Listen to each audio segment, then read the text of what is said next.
हाँ तो जी शुभम जी, आज हम कौन चैप्टर पढ़ना स्टार्ट करते हैं फिर? Real number. तो क्यों ना नंबर से पहले हम रियल नंबर से पहले हम सारे नंबर ही पढ़ लें। तो शुभम बताओ भाई, पहला नेचुरल नंबर कौन से होते हैं? जीरो स्टार्ट हो। देख लो भाई, शुभम का आंसर है जीरो से स्टार्ट हो। कहाँ से स्टार्ट होते हैं नेचुरल नंबर? 1 2 3 4। मतलब इनको हम बोलते हैं काउंटिंग नंबर। काउंटिंग कहाँ से स्टार्ट करते हैं? देखो नाम से ही पता लग रहा है काउंटिंग। तो काउंटिंग क्या होगी? जो 1 से, क्योंकि जब शुरुआत में कभी काउंटिंग स्टार्ट भी करोगी तो भी चीज़ होगी तो ही तो काउंट करेंगे। जीरो की तो ज़रूरत ही नहीं थी, वो बोले कि जब कोई चीज़ है ही नहीं तो उसको हम काउंट क्यों करें। जो शुरू में मैथमेटिशियन ने वो किया था, ये तो अपने इंडिया वाले थे जिन्होंने कहा कि कुछ ना होने को भी रिप्रेजेंट किया जाएगा, आर्यभट्ट ने कहा।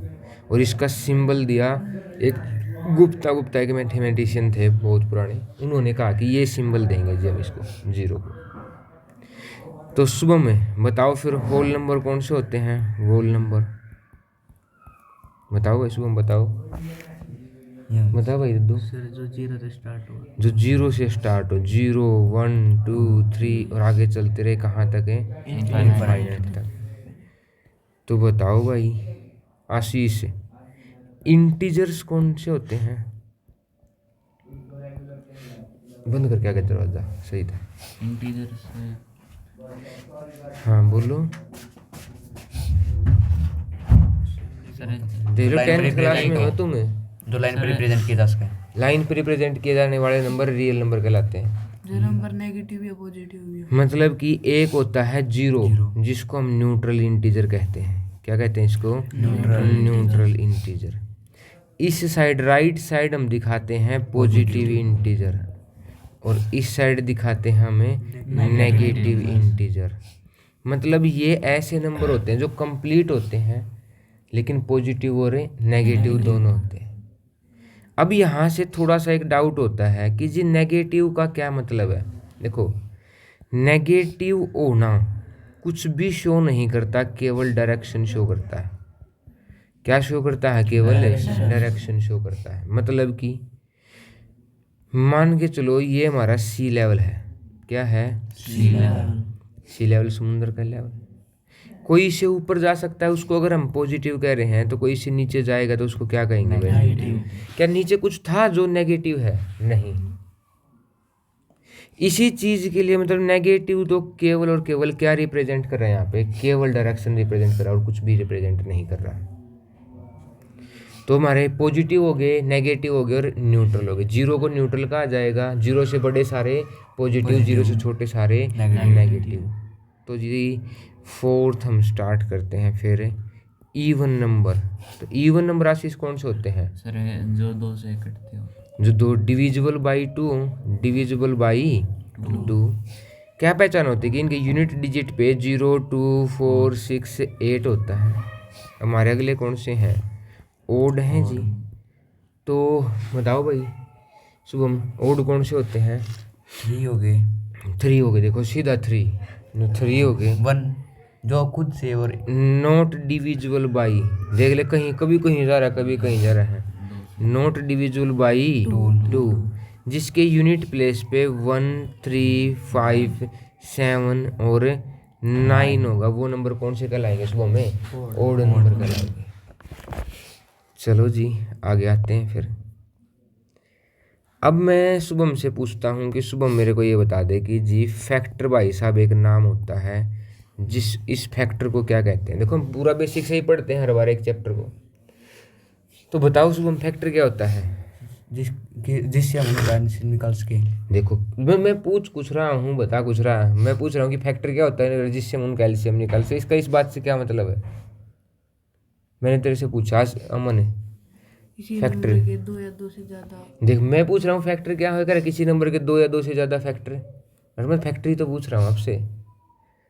देखो मान लो कि तुम 24 को 6 से डिवाइड करते हो और डिवाइड होने के बाद ख़त्म हो गया। मतलब जब हमारा रिमाइंडर क्या रिमाइंडर 0 आ जाए, तो जो नंबर डिवाइड कर रहा है ना, वो नंबर उसको पूरा पूरा डिवाइड कहलाएगा। तो 24 को डिवाइड करने वाले दो नंबर यहाँ पे ये भी हैं, तो ये दोनों के दोनों इसके क्या हैं, फैक्टर। मतलब कि जब कोई एक नंबर दूसरे नंबर को कंप्लीटली डिवाइड कर दे तब क्या कहलाएगा, वो फैक्टर कहलाएगा। और जो डिवाइड होने वाला है ये है जो 24 है, ये क्या कहलाएगा, मल्टीपल कहलाएगा। शुभम देखो भाई, बार बार वही गलती है।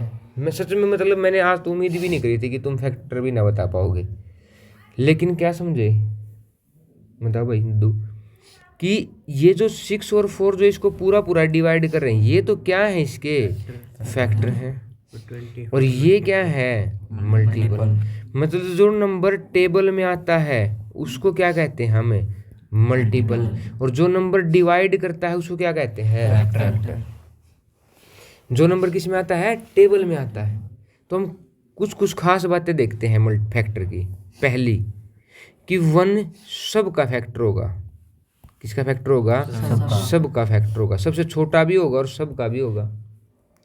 नंबर 2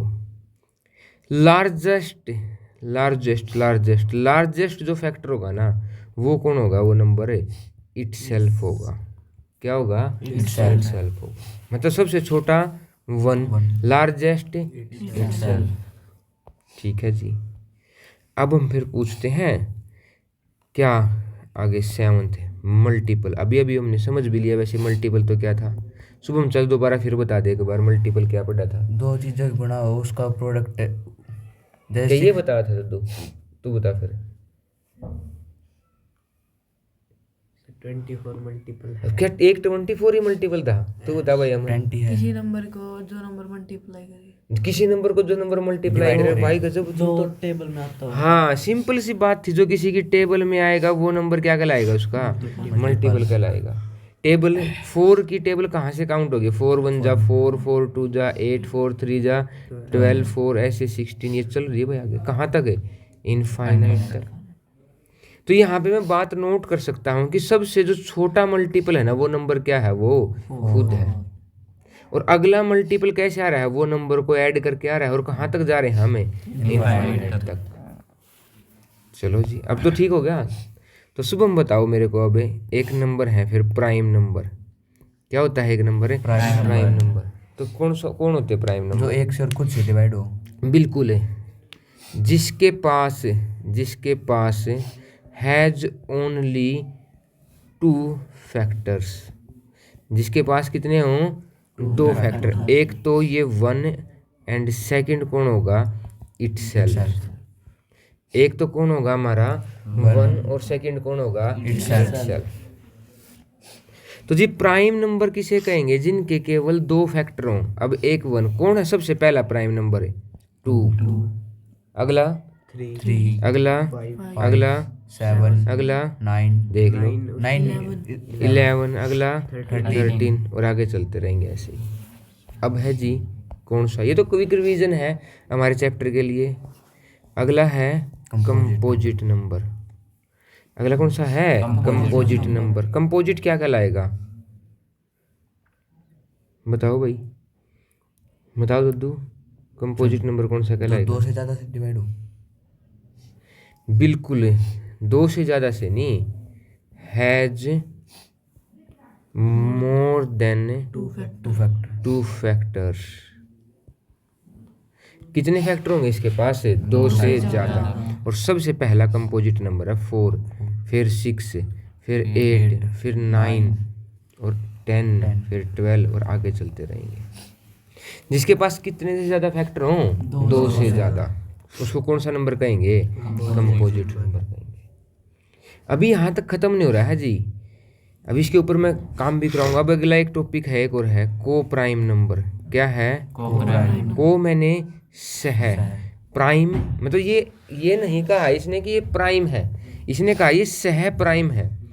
मतलब कि अगर मैं 2 नंबर लेता हूँ ए और बी और मैं कह रहा हूँ कि ये को प्राइम है, तो मतलब इनका जो HCF होगा ना वो 1 होता है। मतलब इनको कोई भी नंबर ऐसा नहीं मिलेगा जो इन दोनों को डिवाइड कर दे। कंडीशन नहीं है कि ये दोनों प्राइम होंगे। जैसे मैं ले लेता हूँ 8 और 9, ना 8 प्राइम ना 9 प्राइम, लेकिन दोनों के दोनों क्या होंगे, को प्राइम कहलाएंगे।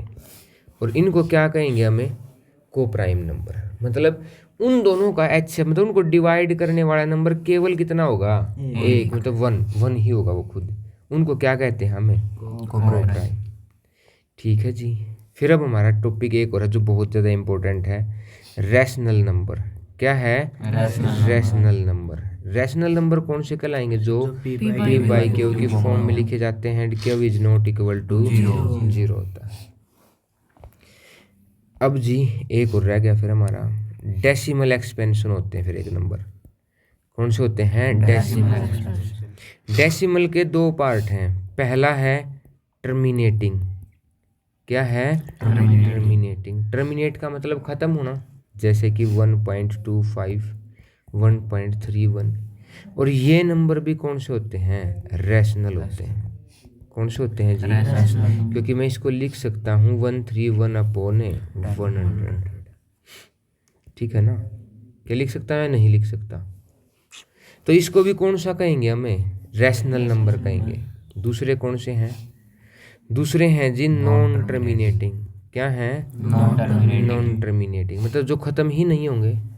जैसे 1/3 को मैं लिख सकता हूँ 0.3333, ऐसे चलता रहेगा। ये कौन सा है नॉन टर्मिनेटिंग में, रिपीटिंग। अब ये रिपीट हो रहा है तो ये, लेकिन किसकी फॉर्म में लिखा गया, P/Q। तो ये भी क्या है कि रैशनल नंबर है।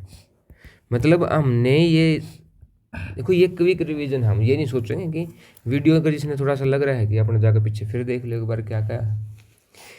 तो रैशनल नंबर कौन से कहलाएंगे, जो नॉन टर्मिनेटिंग और रिपीटिंग है वो भी क्या होंगे, रैशनल नंबर होंगे। अब बचे एक तरीके के नंबर, वो कौन से हैं, वो हैं इर्रेशनल, जो सबसे फेमस होते हैं। उसमें स्क्वायर रूट के अंदर नॉन परफेक्ट स्क्वायर नंबर सबसे फेमस। ये नहीं कहा कि मैंने यही होते हैं, लेकिन ये होते हैं। और या फिर मैं कहूँ ना तो वो टर्मिनेट होंगे, नॉन टर्मिनेट, और ना क्या होंगे, नॉन रिपीट, ना रिपीट होंगे। ऐसे नंबर क्या कहलाते हैं, क्या कहलाएंगे, इर्रेशनल नंबर कहलाएंगे।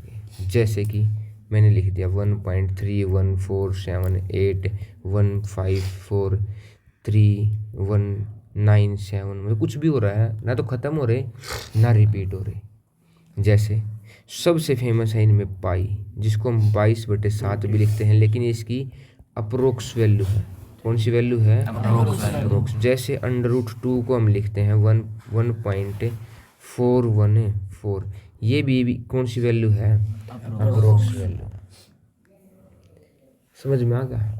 और अब सारे जितने भी नंबर लाइन पे रिप्रेजेंट किए जाते हैं, उन सब को कौन से नंबर कहते हैं। मतलब सबसे पहले से स्टार्ट किया हमने, कौन से, नेचुरल, फिर होल, फिर इंटीजर, फिर रैशनल, और फिर फिफ्थ इर्रेशनल। ये सारे के सारे मिलके क्या बनते हैं, रियल नंबर बनते हैं। तो इस चैप्टर को पढ़ने से पहले हमने थोड़ा सा ये जरूर समझ लिया कि जी नंबर कैसे होते हैं, नंबर क्या होते हैं। अब हम चैप्टर के ऊपर आते हैं। तो अमन यहाँ ध्यान दो, थोड़ी सी थ्योरम भी पढ़नी बहुत ज़रूरी है। ये तो मैं वैसे भी अपने छोटे छोटे बच्चों को भी बताता हूँ। क्या कहा है इस फंडामेंटल थ्योरम में, इसने कहा है कि जो एवरी कंपोजिट नंबर है ना, क्या है, एवरी कंपोजिट नंबर, वो शो किया जा सकता है। क्या किया जा सकता है, किसमें, मल्टीप्लिकेशन ऑफ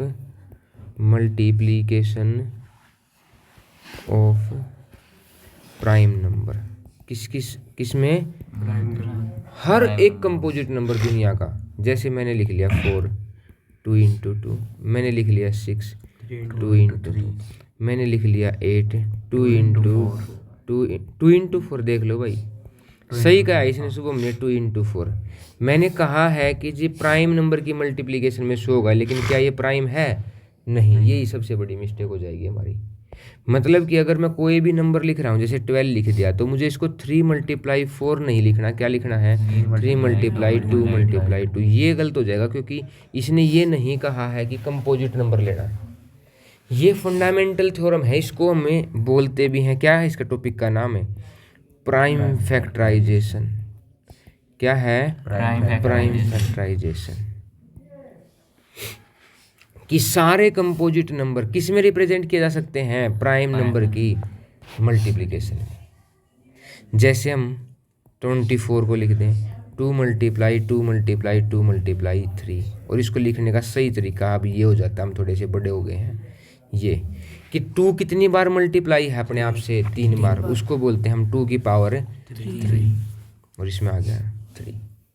क्या ये बात सबको क्लियर है? ठीक है जी।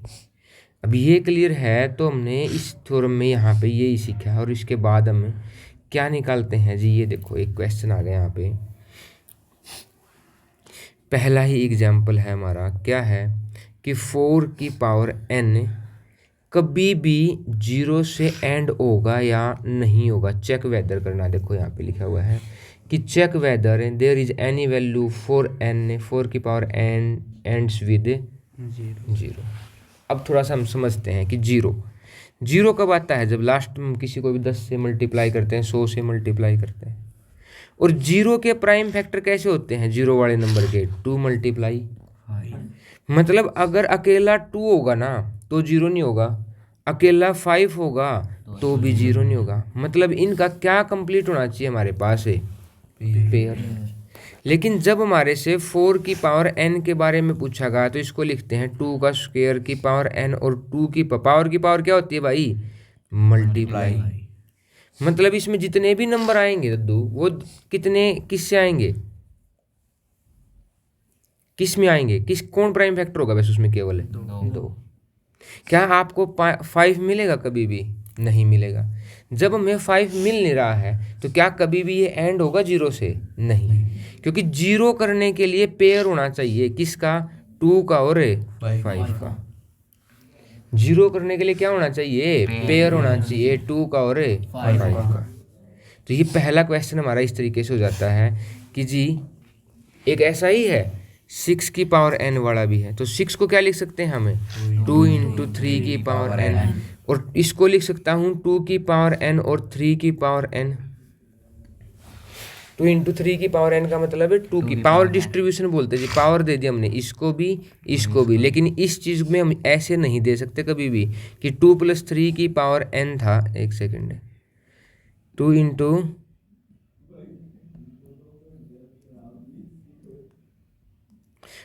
3 की पावर n, तो इसको नहीं लिख सकता मैं 2 की पावर n + 3 की पावर n, गलत हो जाएगा।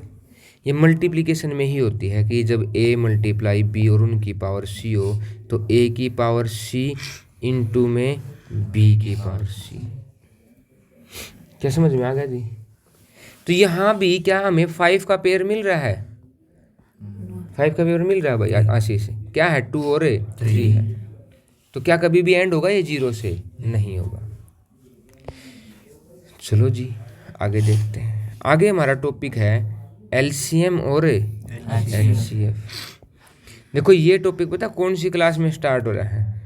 3rd 4th क्लास में स्टार्ट हो जाता है ये। कहीं ये सोच रहे हो कि ये कहाँ से आया है? 3rd 4th क्लास का स्टार्ट हुआ टॉपिक 10th क्लास के बच्चों को भी अच्छे से नहीं पता, तो सुबह हम बता दे एचसीएफ क्या होता है। Highest common factor. देखो इसकी फुल फॉर्म ही बता रही है। क्या है ये? हाईएस्ट कॉमन और फैक्टर। फैक्टर क्या था शुभम? टेबल में देखो फैक्टर टेबल में डिविजिबल बाई हो, वो भी मल्टीपल होता है। मैंने पूछा आपसे कि फैक्टर क्या होता है, तो फैक्टर क्या बताना है? जो किसी को पूरा डिवाइड करे। कॉमन मतलब है सबका, हाईएस्ट मतलब सबसे बड़ा। तो जी हमारे से पूछ लिया जैसे 4 और 8 का, ये पूछ ले कि ऐसा बताओ, ऐसा फैक्टर बताओ इन दोनों का जो 4 को भी पूरा डिवाइड करे, 8 को भी करे। वो है 1 2 और 4। लेकिन यहाँ एक वर्ड और है हाईएस्ट, तो हाईएस्ट कौन होगा हमारे यहाँ पे? 4।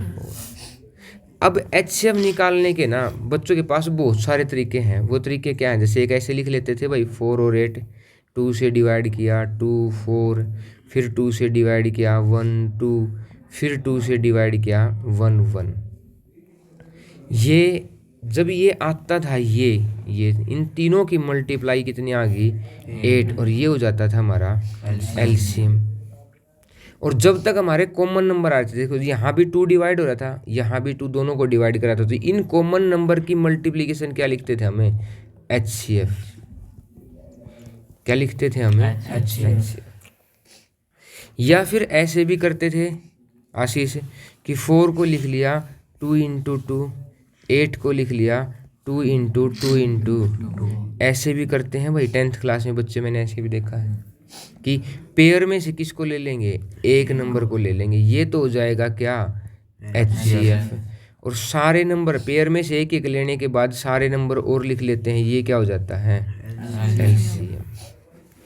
कि यहाँ तक की बात सही है। लेकिन जी आपको इस बुक में 10th क्लास में थोड़ा सा एडवांस बता रहे हैं। यहाँ एक बार पढ़ो यहाँ पे क्या लिखा हुआ है, product of smallest power of each common prime factors in the number. मतलब आपके पास नंबर आ गए, जैसे मैंने 8 ले लिया, हमारा 12 हो गया, हमारा 18 हो गया मान लो, तो इनके प्राइम फैक्टर क्या होंगे 2 इंटू 3 की पावर 2, 2 की पावर 2 इंटू 3, और ये कितना हो गया 2 की पावर 3। तो डेफिनेशन पे दोबारा आओ, प्रोडक्ट HCF के लिए प्रोडक्ट स्मॉलेस्ट पावर किसकी, ईच हर एक, कॉमन साजले प्राइम फैक्टर की। तो जी अगर मैं यहाँ से आपको HCF निकालने के लिए बोल दूँ तो कॉमन नंबर बताओ कौन सा सब में, जो नीचे ये वाले देखने हैं, पावर नहीं देखनी, नीचे वाले देखने हैं क्या 2, और इसकी कौन सी पावर लेनी है स्मॉलेस्ट। स्मॉलेस्ट यहाँ कितनी है 2, यहाँ है 1, तो कितनी ले ली 1। ये क्या कहलाएगा हमारा HCF कहलाएगा। अगर आपको सेम तरीके से क्या पूछ ले एलसीएम, तो एलसीएम की डेफिनेशन पढ़ो, प्रोडक्ट है ये क्या गुना किसकी, ग्रेटेस्ट मतलब सबसे बड़ी, पावर किसकी हर एक प्राइम नंबर की। अब कॉमन थे, यहाँ पे क्या हो गए सारे प्राइम नंबर हो गए जो किस में इन्वॉल्व होंगे सभी नंबर में। तो यहाँ पे देखो कौन कौन है प्राइम नंबर, एक है 2 और एक है 3। तो 2 की हाईएस्ट पावर कितनी थी यहाँ पे 3, और 3 की हाईएस्ट पावर कितनी है 2, तो 2 की हाईएस्ट पावर 3 का मतलब 8, और 3 का कितना हो गया 9, और कितना हो गया हमारा, ये क्या हो गया हमारा HCF और LCM। क्या जी सही है। लेकिन हरियाणा बोर्ड में तो क्या है कि आपको इसके अंदर से ही क्वेश्चन पूछा जा सकता है, CBSE बोर्ड में थोड़े से अलग भी पूछे जा सकते हैं। जैसे कि एक क्वेश्चन देख लेते हैं हम, आपको एक नंबर कह दिया A, जिसको लिख दिया P की पावर 5 मल्टीप्लाई Q की पावर 3, और एक नंबर लिख दिया B जो लिख दिया P मल्टीप्लाई Q की पावर 4। तो जी आशीष जी हम पहले निकालेंगे HCF, और यहाँ पे गिवन होगा आपको कि P और Q क्या है प्राइम है, P और Q क्या है प्राइम। तो HCF की डेफिनेशन बताओ, अभी बताई थी हमने। नहीं, ये जो डेफिनेशन अभी सोल्व करने के लिए बोला था कि क्या लिखते हैं अमन, कॉमन नंबर। तो दोनों में कॉमन नंबर कौन से हैं बताओ, एक में है P और Q भी है, दोनों में है P भी और Q भी, P भी। कौन सी पावर लेनी थी HCF के लिए, स्मॉलेस्ट या हाईएस्ट। P की कितनी स्मॉलेस्ट है 1, Q की कितनी है 3। शुभम सही है जी। दूसरी बात है LCM में कौन से नंबर लेने थे, सारे कौन से, एक है P एक है Q। कौन सी पावर लेनी थी, कौन सी है, एक है 5 एक है 4। तो ये देखो ये है हमारा LCM और ये क्या है HCF। तो तुषार जी समझ में आ रही है बात, आशीष ठीक है। आगे चलते हैं जी। ये सैनिक स्कूल के 6th क्लास के पेपर का सबसे फेमस क्वेश्चन है कि किसी भी दो नंबर के HCF और LCM की अगर मैं मल्टीप्लाई कर देता हूँ ना, तो वो उन दोनों नंबर के प्रोडक्ट के बराबर हो जाते हैं, प्रोडक्ट ऑफ 2 नंबर। मान लो कि एक नंबर है A, दूसरा है B, उन दोनों की मल्टीप्लाई उन दोनों के HCF और LCM के बराबर हो जाएगी। कितनी वैल्यू है सुबह में, 1 2 3 4। आपको कितनी देंगे हमेशा 3 देंगे। कौन सी निकालनी होगी, 4th निकालनी होगी। जैसे यही एग्जाम्पल देख लो, एग्जाम्पल नंबर 3 कि HCF दे दिया 96, LCM दे दिया 404, और क्या निकालना है नहीं एच इनका तो ये तो दूसरा क्वेश्चन है भाई, बाई मिस्टेक। एक्सरसाइज में है। हाँ ये क्या है, HCF निकालना है इनका बाई प्राइम फैक्टराइजेशन, और फिर क्या निकालो इनका LCM भी निकालो। तो जी देखते हैं क्या है, 96 के प्राइम फैक्टर करेंगे तो कितना आया 2 की पावर 5 इंटू 3। दूसरा क्या है 404, इसके प्राइम फैक्टर क्या है 2 की पावर 2 मल्टीप्लाई 101। तो जो ये ऊपर हमने फॉर्मूला यूज किया है ये कहाँ यूज होता है, ये अगले क्वेश्चन में यूज होगा, और यहाँ सारे कुछ क्वेश्चन आते हैं इसके ऊपर, 1 नंबर का क्वेश्चन सीधा सीधा पूछा जाता है। तो शुभम दोबारा फिर बता दे, HCF निकालने के लिए हमें क्या करना पड़ता है, कॉमन नंबर। कॉमन क्या है 2, कितनी पावर है, सबसे कम कितनी है 2, कितना आ गया जी। 4। और अगर LCM निकालना है तो आशीष कौन से नंबर लेंगे, सारे नहीं, पावर हो गया ये तो नंबर क्या होंगे, एक है 2 नीचे, एक है 3 नीचे, और एक है 101। 2 की हाईएस्ट पावर कितनी है 5, 3 की कितनी है 1, इसकी भी कितनी है 1। इनको सोल्व करने से हमें जो नंबर मिलेगा वो क्या कहलाएगा हमारा LCM कहलाएगा। क्या जी समझ में आ गई बात, ठीक है ओके जी। एक क्वेश्चन और देख लेते हैं हम। देखो सबसे पहले तो हमारा 1.1 एक्सरसाइज का पहला ही क्वेश्चन का है कि जी 140 के ना प्राइम फैक्टर निकाल के देखो। यहाँ पे मैंने मिस्टेक करते हुए देखा है 10th क्लास के बच्चों को बहुत ज़्यादा, कि यहाँ इस साइड जब वो लिखते हैं ना यहाँ पे कंपोजिट नंबर ले लेते हैं। क्या ले लेते हैं, कंपोजिट नंबर। लेकिन हमेशा यहाँ पे क्या होंगे, प्राइम नंबर से ही डिवाइड करना, क्योंकि फैक्टराइजेशन क्या है प्राइम। तो प्राइम नंबर कौन सा सबसे पहले 2, कितना आ गया 70, फिर कितना हो गया, कितना आ गया, फिर क्या हो गया, 5, और फिर कौन हो गया, 7। जब तक करना है जब तक यहाँ 1 ना आ जाए। और मैं 140 को क्या लिख सकता हूँ 2 मल्टीप्लाई 5 मल्टीप्लाई 7। तो जी आशीष जी पहला क्वेश्चन समझ में आ गया, ठीक है। दूसरा क्वेश्चन देखते हैं जी। इसने कहा कि LCM और HCF निकालो, और फिर ये बात भी प्रूव करो कि LCM की मल्टीप्लाई HCF के साथ बराबर होगी उन दोनों नंबर के प्रोडक्ट के। तो जी हम ले लेते हैं कौन सा, अभी हमने कितने क्वेश्चन करे हैं इसके, ये पिछले वाला ही ले लेते हैं।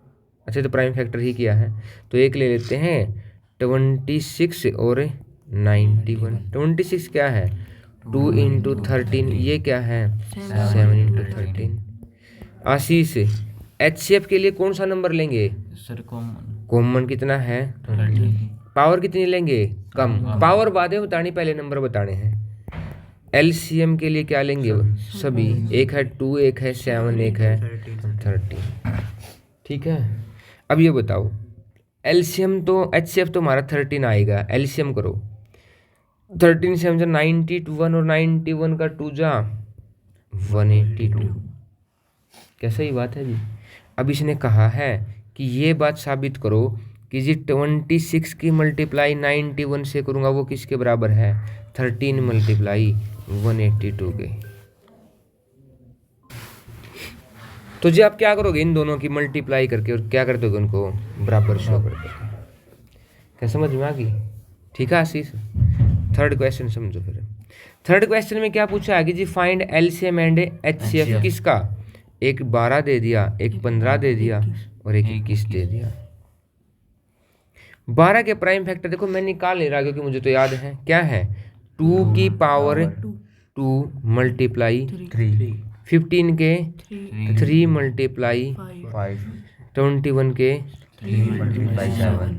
शुभम HCF के लिए क्या लेने हैं, कॉमन कौन है 3, बस। पावर कितनी है कम से कम एक ही है। अब क्या लेना हमें LCM के लिए क्या लेने हैं, एक है 2, एक है 3, एक है 5, एक है 2 की हाईएस्ट पावर कितनी है, ये हमारा LCM आ गया और ये हमारा क्या आ गया HCF। बिल्कुल सिंपल है दद्दू, सही है। चलो जी जब सही है दद्दू ने कह दिया तो हम आगे चलेंगे भाई। अब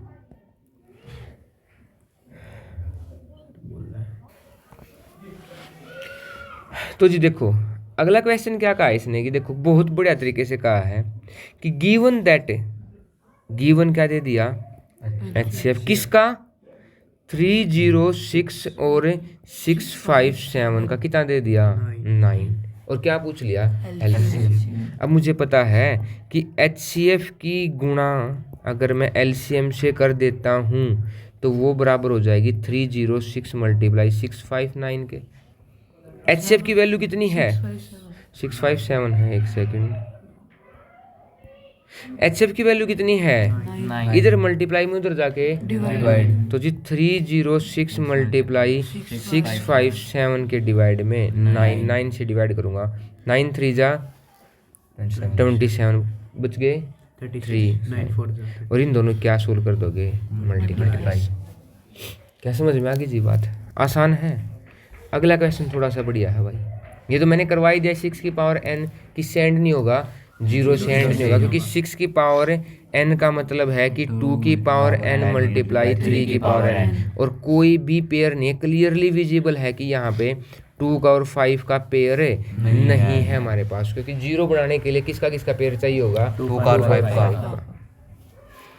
अगला जी 6 क्वेश्चन देखते हैं हम। 6 क्वेश्चन क्या कह रहा है, 6 क्वेश्चन में ये लिखा है कि जी 7 मल्टीप्लाई 11 मल्टीप्लाई 13 प्लस 13 एक कंपोजिट नंबर है, बगैर सोल्व करे इस चीज़ को सोल्व करो।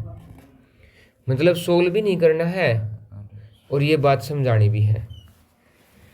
तो देखो अगर मैं इसमें से 13 कॉमन ले लेता हूँ तो अंदर कितना बच गया 7 मल्टीप्लाई 11 प्लस 1 और यहाँ पे पता है क्या लिख देना है शुभम, बिल्कुल लिख देना है कि it is clearly visible that, क्या है ये क्लियरली विजिबल है यहाँ पे कि इस नंबर के पास it has more than 2 factors. Clearly visible क्या है कि इसके पास कितने फैक्टर हैं 2 से ज़्यादा फैक्टर हैं। कैसे, अगर मैं तुम्हें लिख दूं देखो 13 है एक तो उसके मल्टीप्लाई में 78 हो जाएगा, 13 भी उसका फैक्टर 78 भी उसका फैक्टर और भी बहुत सारे, वो खुद तो है ही और 1 भी है, तो किससे ज़्यादा फैक्टर है इसके पास 2 से। कुछ नहीं करना है अमन, कुछ नहीं करना, बस ये बात लिखनी है कि it is clearly visible that it has more than 2 factors, so we can say that this is a composite number, prime number नहीं कंपोजिट नंबर। क्या सबको समझ में आ गया क्वेश्चन? ठीक है जी, अगला क्वेश्चन देख लो 7। क्या कह रहा है, इसने कहा कि एक सर्कुलर पाथ है ऐसे, देखो there is a circular path, मतलब यहाँ पे एक सर्कुलर पाथ है, किसके चारों ओर? स्पोर्ट्स फील्ड के चारों ओर। किसके चारों ओर? Sports field. सोनिया इसको यहाँ से स्टार्ट करती, मान लो ये स्टार्टिंग पॉइंट है हमारा, और सोनिया कितने मिनट में करती है 18 मिनट में क्रॉस। रवि कितने लेता है? रवि लेता है जी 12 मिनट। और उसने कहा कि ये क्रॉस करने के बाद वो दोबारा कब ऐसा होगा कि इस स्टार्टिंग पॉइंट पे एक ही साथ खड़े होंगे। देखो अगर रवि इसको यहाँ से लेके यहाँ से घूम के 12 मिनट में आ गया, तब तक सोनिया तो नहीं आई है, तब तक रवि थोड़ा बहुत आगे चला जाएगा, और ये ऐसा ही होता रहेगा बार बार। कब तक? जब तक इन दोनों का रोटेशन का टाइम एक ही साथ फिक्स ना हो जाए। मतलब कि 12 का और 18 का अगर मैं एलसीएम निकाल लेता हूँ वो कितना है 36। मतलब जब रवि कौन से चक्कर पे होगा, अपने 3 चक्कर कंप्लीट कर चुका होगा, और सोनिया कितने चक्कर कंप्लीट कर चुकी होगी 2 चक्कर कंप्लीट कर लेगी, तो मतलब रवि तो तीसरे चक्कर में, तीसरा चक्कर आएगा ऐसे घूम के तीसरी बार यहाँ पे, तब तक सोनिया कितनी बार आएगी केवल है। लेकिन होंगे दोनों कहाँ पे? सेम पॉइंट पे होंगे भाई। कहाँ होंगे दोनों? Same point. क्या निकालना है इस क्वेश्चन में? एलसीएम निकालना है जी। तो क्लियरली विजिबल है, कोई डाउट तो नहीं? ठीक है जी, तो एक एक्सरसाइज हमारी यहाँ पे हो जाती है कंप्लीट। अब करते हैं हम सेकंड एक्सरसाइज। बहुत बढ़िया है, बहुत बढ़िया। हम अभी पढ़ के आए हैं कि जी इरेशनल नंबर क्या होते हैं, √3, √2, पाई, √7, ये सभी क्या हमारे इरेशनल नंबर। और कभी भी मैं इरेशनल नंबर में इरेशनल जोड़ दूंगा तब भी मुझे क्या मिलेगा? इरेशनल। ये क्वेश्चन भी पूछा जाता है। कभी इरेशनल में क्या जोड़ दूंगा? रैशनल भी जोड़ दूंगा, जैसे 7 जोड़ दिया, तब भी क्या मिलेगा मुझे? इरेशनल। मैं इरेशनल में रैशनल 7 रैशनल है, √3 इरेशनल है, तब भी क्या मिलेगा? इरेशनल। और एक बहुत फेमस है कि अगर मैं इरेशनल में रैशनल मल्टीप्लाई कर दूं, जैसे √3 मल्टीप्लाई √3, तो रैशनल हो भी सकता है नहीं। और जैसे इस क्वेश्चन में देखो √6 नहीं भी हो सकता है। अब देखो इसके लिए एक सिंपल सा फॉर्मूले हैं दो, क्योंकि आपको जब भी कुछ भी कैलकुलेशन है ना, सबसे ज़्यादा मिस्टेक मैंने कल भी तुम्हें बताया था किस में मिलेंगी? तुम्हारी कैलकुलेशन में मिलेंगे। वो कितना ही जोर लगा लियो, कितना ही जोर लगा लियो, सबसे ज़्यादा तुम्हारे नंबर कटेंगे ना। अगर तुम्हें क्वेश्चन याद है, क्योंकि मैक्सिमम बच्चे याद कर लेते हैं, रट ले हैं, तो थोड़ा बहुत ठीक रहता है, उनको पता होता है कि हम कुछ गलत कर दिया, नहीं तो कैलकुलेशन पे ध्यान नहीं देते। यहाँ पे कौन सा फॉर्मूला यूज हुआ कि कभी भी अगर एक नंबर के ऊपर रूट है और दूसरे नंबर के ऊपर भी रूट है तो रूट कट जाता है, और इसको ही मैं क्या बोलता हूँ? √a का स्क्वायर से रूट कटना। और अगर कभी किसी दो नंबर के ऊपर रूट है ना, तो हम उनका रूट ऊपर कॉमन करके उन दोनों की क्या कर सकते हैं? मल्टीप्लाई। जैसे √3 की √2 की मल्टीप्लाई मैंने √6 लिख दी। ये क्वेश्चन पूछा जाता है एक नंबर में कि अगर मैं इरेशनल को इरेशनल से मल्टीप्लाई करूं तो रैशनल आ भी सकता है और इरेशनल भी रह सकता है, कंपल्सन नहीं है कि ये रैशनल ही आएगा। क्या भाई अमन, सही बात है? सही है। तो जी हम आगे चलते हैं, फिर क्या कहा? तो जी यहाँ एक थ्योरम है जो अगले हमारे पूरे टॉपिक के लिए बहुत ज़्यादा इंपॉर्टेंट है। वो थ्योरम क्या है कि अगर दुनिया में कभी भी कोई p एक प्राइम नंबर है और वो किसी के स्क्वायर को डिवाइड कर देता है, क्या है आशीष? कि p एक प्राइम नंबर है और वो किसी के स्क्वायर को क्या कर देता है? तो वो ऑलवेज क्या है? ऑलवेज उस नंबर को भी डिवाइड करेगा। क्या करेगा? वो उस नंबर को डिवाइड। देखो कैसे समझाता हूँ तुम्हें। मान लो कि 6 हमारे पास एक नंबर है, 6 के प्राइम फैक्टर क्या है? 2 और मैं इसका स्क्वायर करता हूँ दोनों साइड, तो कर दिया जी दोनों साइड स्क्वायर। क्या कोई नया प्राइम नंबर जनरेट हुआ? भाई ऐसे से बता दे। अगर मैं ऐसे ही किसका लिख लूँ? 15 का 3 मल्टीप्लाई 5। हाँ जी शुभम जी, अगर मैं दोनों तरफ स्क्वायर कर दूँ तो यहाँ भी स्क्वायर आ जाएगा। देख ऐसा करने से कोई नया नंबर आया? नहीं। 3 और 5 दो ही प्राइम नंबर है, मतलब इस स्क्वायर को डिवाइड करने वाले भी दो ही प्राइम नंबर, एक 3 है और एक 5। इस नंबर को भी तो कर रहे थे वो 3 और 5। आशीष तू कभी किसी का स्क्वायर कर, जैसे तूने 12 का स्क्वायर किया, तो तू 12 के प्राइम फैक्टर तेरे को याद हैं क्या है? 2 और 3। मतलब ऐसे केवल दो ही प्राइम नंबर है जो 12 को डिवाइड कर रहे हैं। 124 में भी क्या होगा? ऐसे दो ही प्राइम नंबर है, एक है 2 और एक है 3, जो किसको डिवाइड करेंगे कंप्लीटली? 12 के स्क्वायर को, मतलब 144 को। सही पूछा इसने भाई, 4 करेगा, लेकिन मैं किसका जिक्र कर रहा हूँ? प्राइम नंबर का। कंपोजिट बढ़ जाएंगे। सही पूछा इसने कि क्या बढ़ जाएंगे? कंपोजिट। लेकिन प्राइम नंबर डिवाइड करने वाले नहीं बढ़ेंगे। प्राइम तो अभी भी 2 और 3 ही कर रहे हैं। 144 को भी कौन करेगा? केवल 2 और 3 ही करेगा। अभी बहुत इंपॉर्टेंट टॉपिक है हमारा यहाँ पे अगले क्वेश्चन के लिए। 2 ही क्वेश्चन सीखेंगे हम, उससे हमारा सारा डाउट क्लियर हो जाएगा। पहला तो क्या है जो इसने लिखा भी हुआ है, √3 को इरेशनल प्रूव करो। क्या करो? √3 को इरेशनल, मतलब कि p/q की फॉर्म में नहीं रिप्रेजेंट कर सकते, ये बात प्रूव करो। किस में रिप्रेजेंट नहीं कर सकते? p/q की फॉर्म में रिप्रेजेंट नहीं कर सकते। तो जी हम क्या करते हैं? लेट अस अज्यूम मैंने मान लेते हैं कि √3 क्या है? Is a rational number. क्या है आशीष? Rational number. और रैशनल नंबर है तो √3 को हम किसकी फॉर्म में दिखा सकते हैं? की फॉर्म में।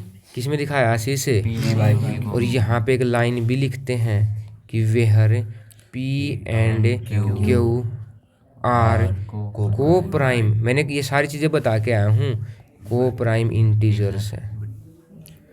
क्या है ये? को प्राइम इंटीजर्स। को प्राइम का मतलब इनका कोई भी कॉमन फैक्टर नहीं है, किसको छोड़ के?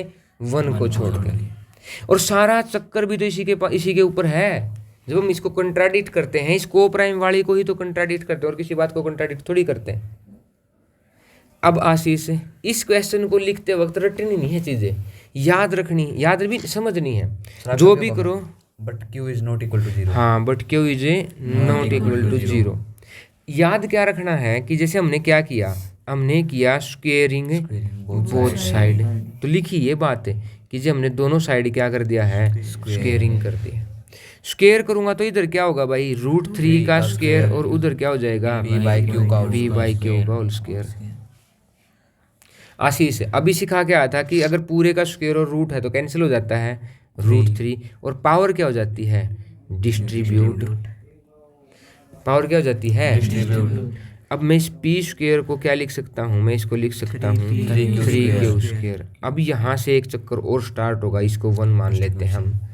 वो क्या है वो समझते हैं। ये मैं रफ वर्क कर रहा हूँ, उसके बाद हम अगला स्टार्ट करते हैं। रफ वर्क क्या है कि जी, चलो एक और पेज ऐड कर लेते हैं, नहीं तो फिर इसके ऊपर आ जाएंगे। रफ वर्क क्या है कि अगर एक नंबर को मैं b से डिवाइड करता हूँ और b के ऊपर से r आ जाता है, पता है मैंने कि अगर मैं किसी नंबर को क्या कर लेता हूँ, a नंबर को b से डिवाइड करता हूँ, कुछ क्यूसेंट आएगा और कुछ क्या आएगा, रिमाइंडर। और ये बात हम बचपन से जानते हैं कि अगर कभी कभी रिमाइंडर 0 हो जाए तो मैं इस a को क्या लिख सकता हूँ, b/q लिख सकता हूँ। इसका मतलब ये है कि जी अभी हम शुरू में स्टार्टिंग में भी यही सीखा था कि ये और ये मतलब b और q दोनों a के क्या हैं, फैक्टर हैं, फैक्टर्स हैं। क्या है, दोनों के दोनों मतलब कंप्लीटली डिवाइड कर रहे हैं। तो अब आओ जी किसके ऊपर, हमारे टॉपिक के ऊपर जो यहाँ आया। अब p का जो स्क्वायर है वो 2 नंबर की मल्टीप्लाई में आशीष, एक 3 की और एक q की नहीं, q स्क्वायर की। तो मैं यहाँ से लिख सकता हूँ, सो 3 डिवाइड्स p स्क्वायर। जी 3 क्या है आशीष से, प्राइम है, कंपोजिट है, प्राइम। और प्राइम अगर किसी के स्क्वायर को डिवाइड करेगा तो एंड ऑल्सो p नहीं, ऑल्सो डिवाइड्स p, उस नंबर को भी तो डिवाइड करेगा।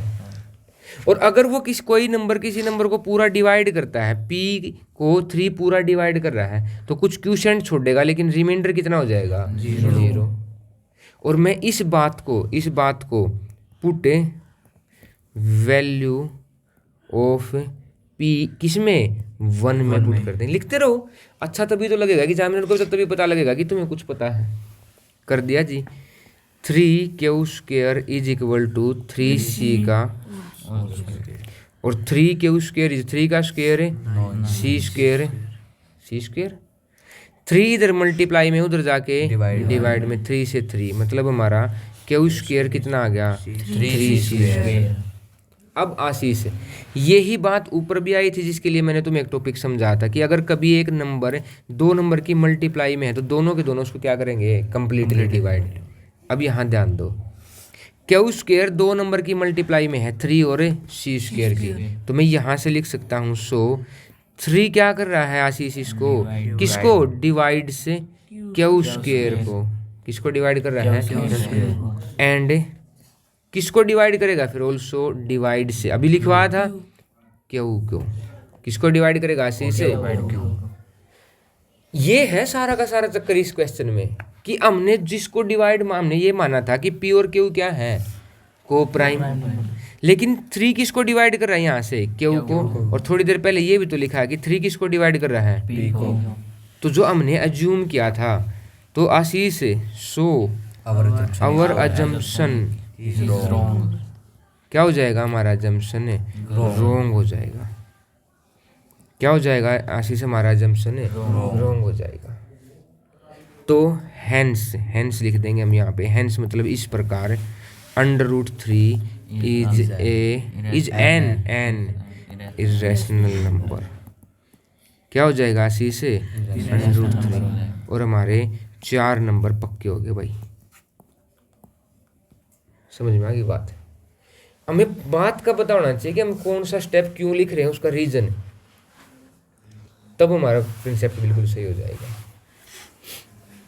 तो जी सारे इस तरीके के सारे क्वेश्चन एक ही तरीके से होंगे, और वो तरीका क्या था जो अभी मैंने लिखा है कि पहले क्या मानेंगे, इसको रैशनल p/q की फॉर्म में दिखाएंगे। वो डिवाइड वाली बातें हैं तो सारी एक बार दोबारा फिर जाके चेक कर लें, नहीं तो वीडियो बहुत लंबी हो जाएगी। अगले कुछ क्वेश्चन कैसे हैं जो इससे भी ज़्यादा आसान है, 4 नंबर में आ सकते हैं। जैसे ये आ गया कि prove that 5 minus root 3 is an irrational number. यही बात है आशीष जो अभी अभी हमने पूछी है। तो फिर क्या मान लेंगे जी, लेट अस अज्यूम अज्यूम मैंने मान लेना कि 5 माइनस रूट 3 एक रैशनल नंबर है। तो रैशनल नंबर है तो किसकी फॉर्म में दिखा जाएगा, और वो ही सेम बात की where P and Q are coprime integer और Q is not equal to 0। क्या तुषार सही बात है जी। अब एक बात बिल्कुल सिंपल सी है कि मैं इस रूट 3 इधर प्लस का है उधर जाके, और ये पी बाई के उधर प्लस का है इधर जाके, क्या सही बात है। अब एक बात बताओ, तुम ध्यान से समझना इस बात को कि जब p और q इंटीजर हैं तो 5 माइनस पी बाई क्यू क्या होगा, इज ए रैशनल नंबर, क्योंकि 5 भी रैशनल है और p बाई क्यू भी, but under root 3 is irrational. क्या हो जाएगा, एक बात बताओ, इधर तो आ गया हमारा रैशनल, इधर आ गया इरेशनल, तो क्या हो गया, आवर अजम्पशन इज रॉन्ग। क्या हो गया, हमारा अजम्पशन रॉन्ग हो गया। तो जी यहाँ पे अगर अजम्पशन रॉन्ग हो गया तो फिर हम क्या कह सकते हैं, सो या hence 5 minus root 3 is an irrational number. तो क्या कोई डाउट है भाई। और ये हमारा फर्स्ट चैप्टर क्या हो जाता है, यहाँ पे फिनिश हो जाता है। ठीक है, सही है, करें फिर बंद।